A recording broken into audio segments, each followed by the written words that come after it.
Hello everyone, this is Sabiha Noor. Welcome to our channel stairs to excellence. आज हम इस video में डिस्कस करेंगे assessment for learning. Of and as learning हम next video में देखेंगे। हमारा मेन फोकस ये वीडियो में सिर्फ और सिर्फ असेसमेंट फॉर लर्निंग पे रहेगा। ठीक है, तो सेशन स्टार्ट करते हैं। असेसमेंट को अब शॉर्ट में देख लेते हैं कि असेसमेंट क्या होता है। Assessment refers to all those activities undertaken by teachers and by their student in assessing themselves, which provide information to be used as feedback to modify teaching and learning activities in which they are engaged. अब simple भाषा में अगर मैं बताऊं assessment के बारे में, तो हम बच्चों के एग्ज़ाम लेते हैं। क्यों लेते हैं? कोई पर्पस होता है?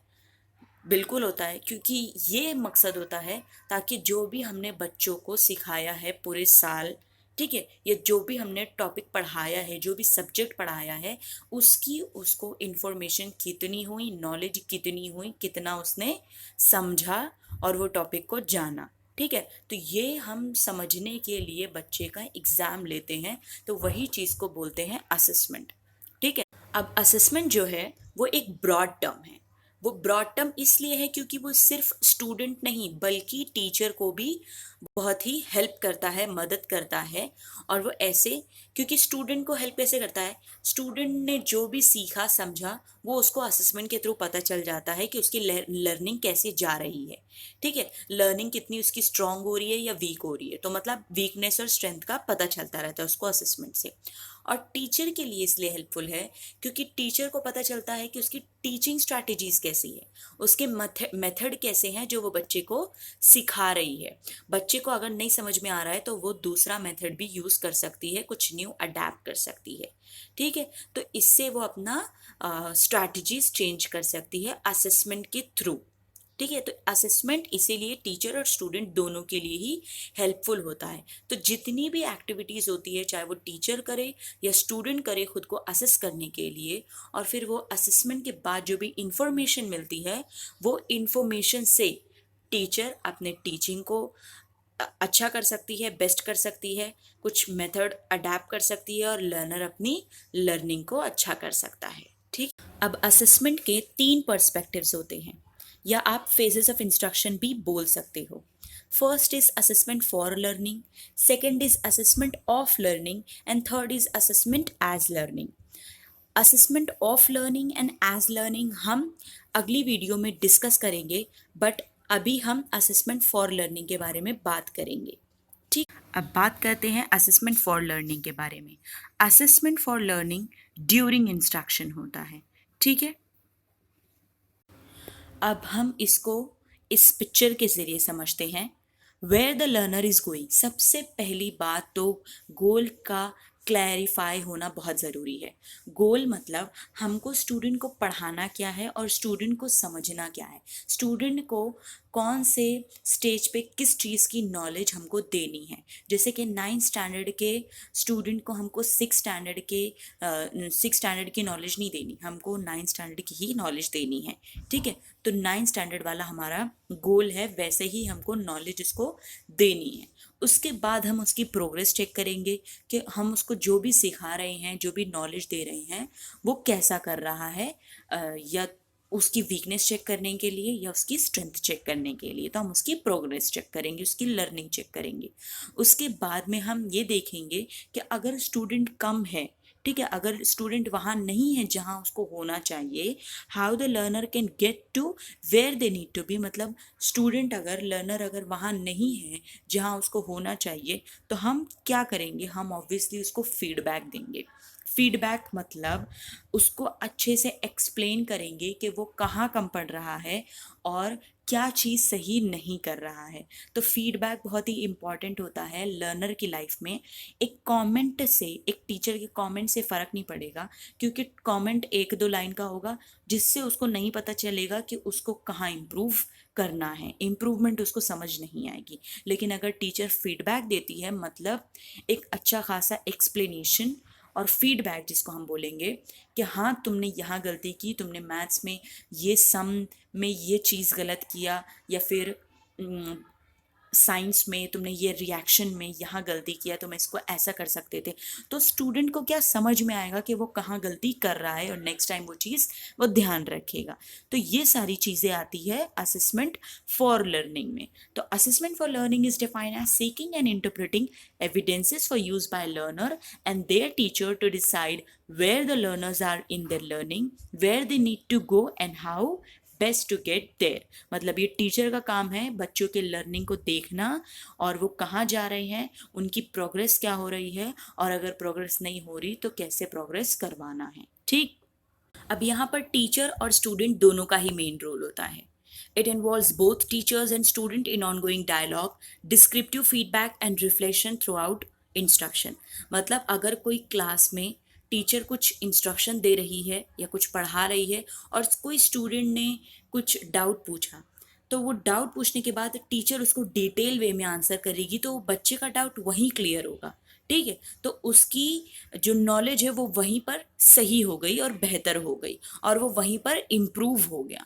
तो इसीलिए ये जो असेसमेंट फॉर लर्निंग है ये ड्यूरिंग इंस्ट्रक्शन चलती ही रहती है। मतलब टीचर जब भी इंस्ट्रक्शन अपनी चालू करे और ख़त्म करे तब तक ये चलती ही रहती है। थ्रू आउट इंस्ट्रक्शन ये प्रोसेस चलती रहती है। अब ऐसा ज़रूरी नहीं है कि क्वेश्चन बच्चे के पूछने पर ही उसकी लर्निंग इम्प्रूव होगी। और भी तरीका है टीचर के पास जो वो यूज़ कर सकती है। बहुत सारी इंफॉर्मेशन सोर्सेस है, जैसे कि टीचर ऑब्जर्वेशन और कॉन्वर्सेशन। बच्चे को टीचर ऑब्जर्व कर सकती है, देख सकती है कि बच्चे को क्या कन्फ्यूजन है, वो कन्फ्यूजन दूर कर सकती है और वहाँ पर लर्निंग उसकी इम्प्रूव कर सकती है। मीनिंगफुल कॉन्वर्सेशन हो सकती है बीच में दोनों के। ठीक है, वो कॉन्वर्सेशन से क्या होता है, जो भी बच्चे के प्री कंसेप्शन है, जो भी गैप्स है, वो टीचर को पता चलता है। सारे कन्फ्यूजन, सारे डाउट्स पता चलते हैं एक बच्चे के बारे में, तो टीचर वहाँ पर उसको इम्प्रूव कर सकती है। तो ऐसे बहुत सारी चीज़ें जो टीचर यूज़ कर सकती है अपने बच्चे को इम्प्रूव करवाने के लिए और उसकी लर्निंग बेस्ट करने के लिए। तो ये बहुत ही एक इंटरैक्टिव प्रोसेस होता है। जो कॉन्वर्सेशन होता है ये बहुत ही इंटरैक्टिव प्रोसेस है बिटवीन देम, एंड इससे बच्चे की मेंटल ग्रोथ भी बहुत अच्छी होती है। ये थ्रू आउट लर्निंग प्रोसेस चलती ही रहती है।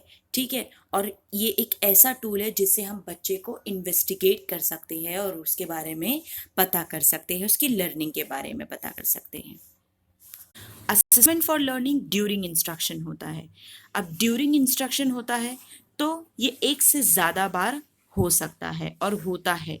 ठीक है, एट द एंड में नहीं होता है बल्कि ड्यूरिंग इंस्ट्रक्शन होता है, आफ्टर इंस्ट्रक्शन नहीं होता है।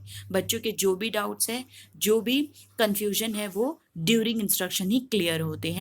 अब दो एक्टिविटीज़ को यूज़ करके हम बच्चे के लर्निंग को इन्फॉर्म कर सकते हैं, बता सकते हैं, जैसे कि फॉर्मल और इनफॉर्मल दोनों एक्टिविटीज़ से।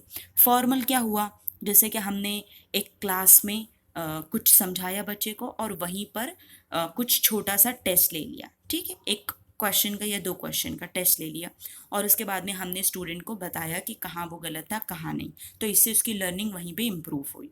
तो ये एक थोड़ा फॉर्मल मेथड है, फॉर्मल एक्टिविटी है।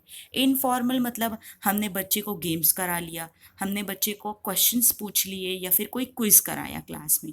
ठीक है, तो ये एक इनफॉर्मल एक्टिविटी है जिससे उसकी लर्निंग इम्प्रूव हुई। तो ये दोनों एक्टिविटीज़ हम क्लास में यूज़ कर सकते हैं बच्चे की लर्निंग को अच्छा करने के लिए। Teachers also use assessment for learning to enhance students motivation। apart from all these हम स्टूडेंट को मोटिवेट करने के लिए भी असेसमेंट फॉर लर्निंग यूज़ करते हैं ताकि उनमें कॉन्फिडेंस आए अपनी लर्निंग को लेकर कि उनको कितना पता है और कितना नहीं। ठीक है, फिर आता है it reflects a believe that all student can improve. All student can improve मतलब चाहे वो क्लास का सबसे अच्छा स्टूडेंट हो या क्लास का स्लो लर्नर हो, हर कोई स्टूडेंट इम्प्रूव कर सकता है इससे। ठीक है, तो जब टीचर फीडबैक देती है तो वो फीडबैक दोनों ही स्टूडेंट के लिए हेल्पफुल होता है, चाहे वो ब्राइट स्टूडेंट हो या स्लो लर्नर हो, दोनों ही इस चीज़ से इम्प्रूव करते हैं और ये दोनों के लिए ही बहुत हेल्पफुल होता है कि आगे उनको कैसा बेहतर करना है। ठीक है, next is it also encourages self assessment and peer assessment. Class में कई बार हम खुद को खुद से असेस करते हैं। मतलब हमको अगर हमारी लर्निंग देखनी है कि हमको ये टॉपिक में कितना समझा, तो कोई नहीं है हमको असेस करने के लिए, तो हम खुद से खुद को असेस करते हैं, मतलब खुद ही का टेस्ट ले लेते हैं, ठीक है, वो टॉपिक से रिलेटेड। तो ये हुआ सेल्फ असेसमेंट, मतलब खुद से खुद को असेस करना। और पीयर असेसमेंट भी करते हैं कभी कभी, जैसे हम अपने दोस्तों से कह देते हैं कि हमारा ओरल लेने या हमसे कोई रिटर्न टेस्ट करवा लेने, ठीक है। तो ये हुआ पीयर असेसमेंट। तो ये इनकरेज करता है सेल्फ और पीयर दोनों असेसमेंट को, इसीलिए इसको फॉर्मेटिव और डायग्नोस्टिक असेसमेंट भी कहते हैं। फॉर्मेटिव असेसमेंट मतलब इससे लर्नर इम्प्रूव हो जाता है ऑन द स्पॉट, और डायग्नोस मतलब पता चल जाता है कि लर्नर कहाँ गलत था और वहाँ पर उसको हम डायग्नोस करते हैं और सही कर देते हैं, तो वहीं लर्निंग भी इम्प्रूव हो जाती है। इसलिए इसको फॉर्मेटिव एंड डायग्नोस्टिक असेसमेंट भी कहते हैं। अब असेसमेंट फॉर लर्निंग के लिए रोल ऑफ टीचर क्या होना चाहिए वो देख लेते हैं। Assessment is interactive with teachers aligning instruction. Assessment बहुत ही इंटरैक्टिव हो जाएगा अगर टीचर ऐसा सब करती है। तो सबसे पहले इंस्ट्रक्शन अपने एकदम अलाइन करे, मतलब एकदम अच्छे से फॉर्म करके स्टूडेंट के सामने रखे, ठीक है। कोई भी डिसऑर्गेनाइज्ड वे में ना रखे, अपने इंस्ट्रक्शन एकदम सीक्वेंस में और एकदम अलाइन करके स्टूडेंट के सामने प्रेजेंट करे, ताकि स्टूडेंट को हर एक चीज़ क्लियर समझ में आए, ठीक। To identifying learning needs of students or groups in a clear and constructive way so that it can be addressed. जितने भी क्लास में स्टूडेंट है सबके लर्निंग नीड्स को समझना, पहचानना कि क्या है। अगर लर्निंग नीड्स पता चलेंगे तो ही हम उसको एड्रेस कर सकेंगे। अगर हमको पता ही नहीं है कौन सा स्टूडेंट कैसा पढ़ रहा है, ठीक है, या उसकी लर्निंग नीड्स क्या है, उसको क्या चाहिए, क्या चीज़ नहीं समझ में आ रही है और कौन सी चीज़ किस तरीके से समझाना है, तो वो चीज़ का पता करना एक टीचर के लिए बहुत ज़रूरी है। अगर वो चीज़ पता कर पाएगी एक टीचर, तो ही उसके बाद उस पर वो काम कर सकती है, ठीक। फिर आता है to select and adapt materials and resources. Identify करने के बाद सपोज एक लर्नर की नीड्स पता चल गई है कि इसको अब कैसे पढ़ाना है, उसके बाद फिर हम वो मटेरियल और रिसोर्सेज उस हिसाब से अडेप्ट कर सकते हैं, सेलेक्ट कर सकते हैं, ठीक है। अगर कोई सपोज स्लो लर्नर है, उसको समझ में नहीं आ रहा है हम जो भी लेक्चर में एक्सप्लेन कर रहे हैं, तो हम उसके लिए एक्टिविटी मेथड यूज़ कर सकते हैं, ठीक है। हम उसके लिए कुछ डेमोन्स्ट्रेशन मेथड यूज़ कर सकते हैं। तो ऐसा कुछ मटेरियल हम अडेप्ट कर सकते हैं, रिसोर्सेज अडेप्ट कर सकते हैं, सेलेक्ट कर सकते हैं, जिससे हमारे स्टूडेंट को समझ आए। Next is to create differentiated teaching strategies and learning opportunities for helping all learners to move forward in their learning. अगर एक टीचर सेम ही मेथड स्टाइल से बच्चों को पढ़ाती है तो ज़रूरी नहीं है कि सबको ही समझे, बहुत सारे लर्नर्स को नहीं समझ आएगी। तो हर एक लर्नर को अपना कंसेप्ट समझाने के लिए टीचर को चाहिए कि वो अलग अलग टीचिंग स्ट्रैटेजीज़ यूज़ करे, ताकि हर एक लर्नर को उसका फ़ायदा मिले और फिर वो अपने लर्निंग में आगे बढ़ता रहे। Then to provide immediate feedback and direction to students so that they can improve. अगर एक टीचर को दिख रहा है कोई स्टूडेंट गलती कर रहा है कोई पर्टिकुलर टॉपिक में, उसका मिसकंसेप्शन है या कन्फ्यूजन है, तो टीचर को चाहिए कि वो वहीं ही उसको क्लियर करे फीडबैक देके, ताकि वो वहीं इम्प्रूव कर जाए और उसकी लर्निंग इम्प्रूव हो वहाँ पर। तो ये सारा कुछ है रोल ऑफ टीचर। अगर आपको ये वीडियो हेल्पफुल रही हो तो वीडियो को लाइक कर दो, और अगर आप इस चैनल पर न्यू हो तो हमारे चैनल को सब्सक्राइब कर दो। Thank you.